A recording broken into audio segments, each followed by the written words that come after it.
Hello everyone, आप सभी का सभी योगम पे हार्दिक स्वागत।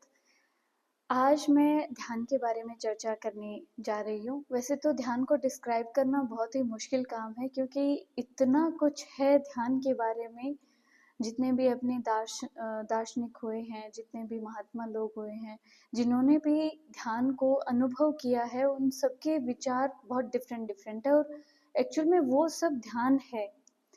कुछ चीजें जो एक है, स्वामी विवेकानंद की एक छोटी सी किताब है जिसका नाम है ध्यान और इसकी पद्धतियां। इसमें लिखा हुआ है बहुत सारी चीजें हैं। इवन इसकी जो एक एक लाइन है, मुझे ऐसे लगता है इसे बहुत ही ज्यादा महत्वपूर्ण है। पर कुछ चीजें जो मैं आपके साथ शेयर करना चाहती हूँ, कुछ स्टोरियां भी है इसमें बहुत ही इंटरेस्टिंग टाइप। तो मैं चाहती हूँ कि आप ध्यान से सुने क्योंकि बहुत इंटरेस्टिंग है। ओके, तो इसमें लिखा हुआ है, बिल्कुल शुरुआत में है, बाद में तो इसकी ध्यान की पद्धतियाँ, ध्यान का समय क्या होना चाहिए, ध्यान हमें किस तरह से करना चाहिए, क्या हमें सोचना चाहिए, ध्यान करने से पहले हमें किन किन चीज़ों में शुद्धता करनी चाहिए, अपने आचार व्यवहार किस तरह से हम कर सकते हैं। आज हम इसकी शुरुआत करेंगे। देखते हैं, मैं जितना पॉसिबल हो सकता है उतना मैं आपको बताऊंगी। ठीक है, इसमें छोटी छोटी कहानियां हैं जो मुझे बहुत पसंद आई। मैंने सोचा मैं आपके साथ भी शेयर कर लूं।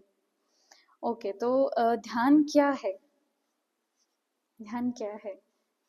इसमें एक छोटी सी स्टोरी है, स्टोरी नहीं है, जैसे समझाया हुआ है कि जब एक मछली मछुआरे के जाल में फंस जाती है और उसे किनारे की ओर ले जाया जाता है, तो वह सूखी धरती पर छटपटाती और तड़फती है और अपने वास्तविक निवास स्थान में, मतलब पानी में लौट जाने के लिए हताशा पूर्वक संघर्ष करती है।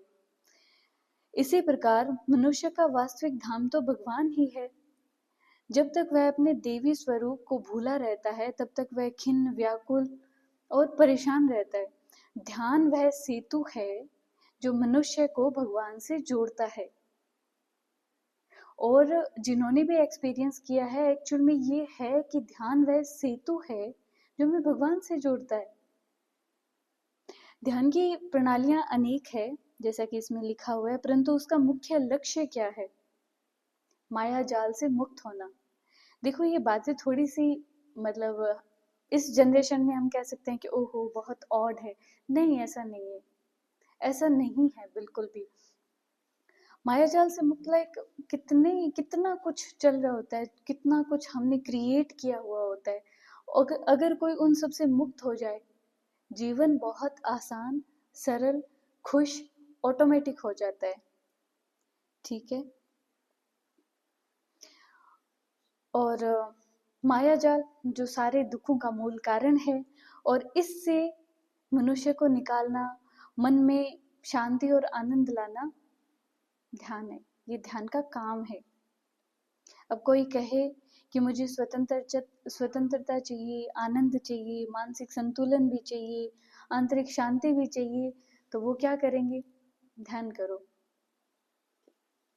मतलब विवेकानंद जी ने ना इतनी अच्छी अच्छी चीजें लिख रखी है, मुझे ऐसा लगता है इसे मैं इसे बार बार पढ़ती रहूं, इस किताब को। बिल्कुल छोटी सी है, देखो, बिल्कुल छोटी सी, पर इतनी महत्वपूर्ण। अब स्वामी विवेकानंद जी की जो बात मुझे बहुत ही, इतना मुझे लगा कि ऐसे कैसे हो सकता है कि वो बचपन से ध्यान कर रहे हैं। इसमें छोटी सी स्टोरी बताई हुई है। तो स्वामी विवेकानंद जी के गुरु ने उनसे पूछा कि क्या तुम सोने से पहले प्रकाश को देखते हो? रात को सोने जाने से पहले। तो लड़का लड़का जो विवेकानंद जी है, लड़के ने आश्चर्यपूर्ण आवाज में कहा, हाँ देखता हूँ, क्या हर कोई ऐसा नहीं देखता? मतलब लड़का हर रोज जब रात को सोने जाता है तो वो ध्यान करता है, उसे लगता है कि सबको ऐसा महसूस होता है। ठीक है। तो जब यह बात उस समय के तुरंत बाद की है, ये जो उन्होंने कहा है, तुरंत बाद की है, जब रामकृष्ण, जो विवेकानंद जी के गुरु थे, और विवेकानंद जी का नाम था नरेंद्र, श्री रामकृष्ण ने नरेंद्र को पहली बार मिलने के बाद प्रश्न पूछा था, और उसके उत्तर ने इस विलक्षण युवा, जो बाद में स्वामी विवेकानंद के नाम से सुविख्यात होने वाला था, कि भूतकाल, स्वभाव तथा भावी भविष्यता के बारे में श्री रामकृष्ण को गहन अंतर्दृष्टि प्रदान की। आगे के वर्षों में स्वामी विवेकानंद ने स्वयं इस असाधारण मन शक्ति का वर्णन किया था कि जब से मैंने होश संभाला, उस प्रारंभिक समय से ही जैसे ही मैं सोने के लिए आंखें बंद करता था तो भूमध्य में, यहाँ पर भूमध्य में प्रकाश का एक अद्भुत बिंदु देखा करता था तथा अति ध्यान पूर्वक मैं इसके अनेक परिवर्तनों को देखता था। प्रकाश का यह आलोक बिंदु रंग बदलता था तथा एक गेंद का आकार लेने तक बढ़ता रहता था। अंत में यह फटकर सिर से पैरों तक मेरे संपूर्ण शरीर को दूधिया तरल प्रकाश में व्याप्त कर देता था। ऐसा होते ही मेरी बाह्य चेतना लुप्त हो जाती थी तथा मैं सो जाता था। मैं विश्राम किया करता था कि प्रत्येक और इस तरह से मैं विश्राम किया करता था। वो कहते हैं कि मैं विश्वास किया करता था कि प्रत्येक व्यक्ति इसी प्रकार सोता होगा। फिर जब मैं बड़ा हुआ तथा ध्यान का अभ्यास करने लगा तो आंखें बंद करते ही वह प्रकाश बिंदु मुझे दिखाई देता था और मैं उस पर मन एकाग्र किया करता था। अमेजिंग! मतलब विवेकानंद जी अपने बचपन से ही ध्यान कर रहे हैं।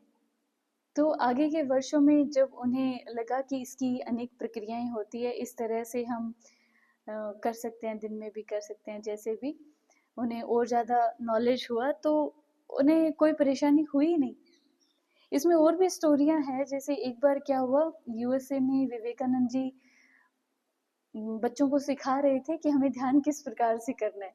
हुआ यूं कि खुद विवेकानंद जी इतने ध्यान में चले गए कि बच्चे क्लास छोड़ के चले जा चुके थे और उस बात को कम से कम 2-3 घंटे हो चुके थे।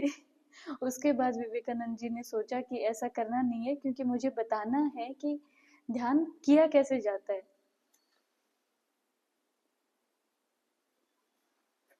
ध्यान किया कैसे जाता है।